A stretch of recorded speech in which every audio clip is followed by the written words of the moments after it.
Hello everyone, this is Erik, the Asian movie enthusiast, and this is my review of Spider Forest, a South Korean horror film from 2004. Now this movie is one of the better Asian horror films from the 2000s in my opinion. And when I recommend Korean horror films to people, Spider Forest is almost always on my list of recommendations. So what's the story about? Well, awaking alone in the middle of a dark forest, a man sees a secluded cabin nearby and wanders towards it. Upon entering the small home, he is shocked to discover a brutal, bloody crime had taken place. A man and woman were hacked repeatedly by a sickle. The man flees but gets hit by a car. After the car accident, he attempts to recollect his shattered psyche.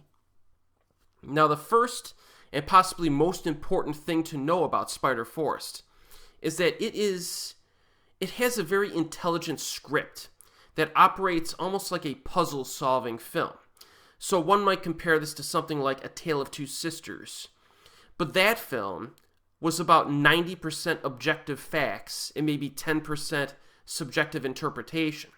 Spider Forest, on the other hand, has a lot more ambiguity to it, but it's executed in such a thought-provoking and fascinating way that it becomes intoxicating to watch.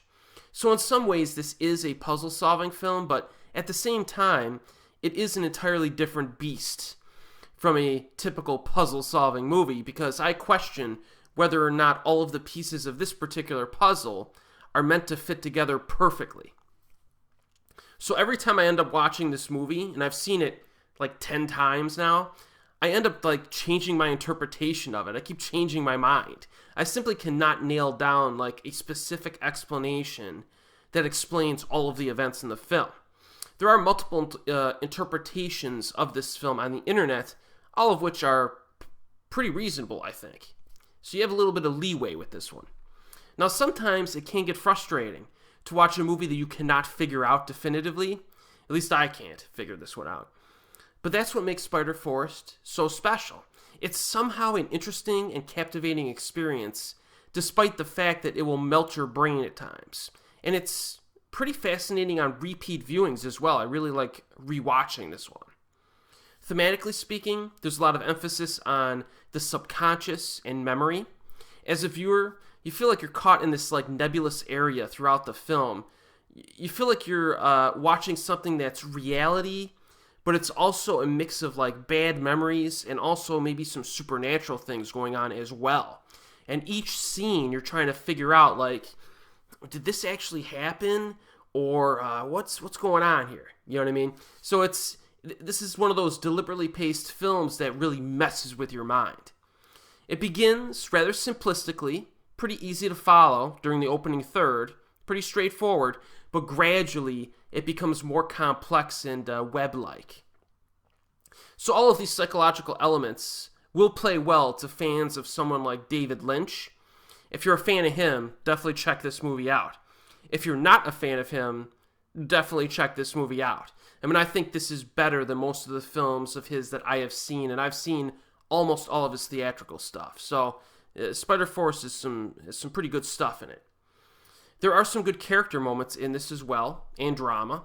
In the middle section, for example, a tragedy occurs, and the character who hears about it has like a perfectly realistic reaction. It's like a mix of like shock and attempting to think logically about what to do next. I really like that scene.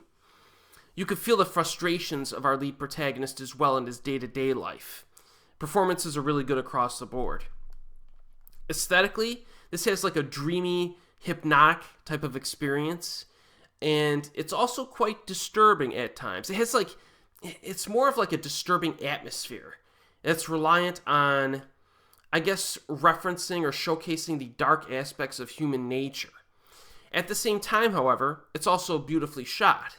Even the opening 10 minutes are memorable because it uses a dimly lit forest and a sickly orange car tunnel, or traffic tunnel that I always remember while watching this. The film definitely has like this beautifully unnerving feel to it. There's a certain intensity to Spider Forest that's accentuated by its visuals and style. Now this director, Il Gong Song, made some great films in the mid-2000s. Spider-Forest is one, but I also reviewed Magicians on this channel, which was a very special film because it was shot in a single take. That's a really good movie. And then he also directed Feathers in the Wind, which was a really good drama. I would like to review that one on my channel, but it's impossible to find nowadays with English subs, so I'm kind of waiting for it to resurface before I review it. I haven't seen that film in ages. His subsequent films, late 2000s, early 2010s, he did a handful. They're not as good as these big three in the mid-2000s. And he stopped directing altogether in 2012 for some reason. So, regardless, Spider-Forest is arguably his best film, and it's still very easy to find on physical media. The American Region 1 DVD is widely available. So Spider-Forest is a very good psychological horror film. I highly recommend it. And as always, we'll see you next time.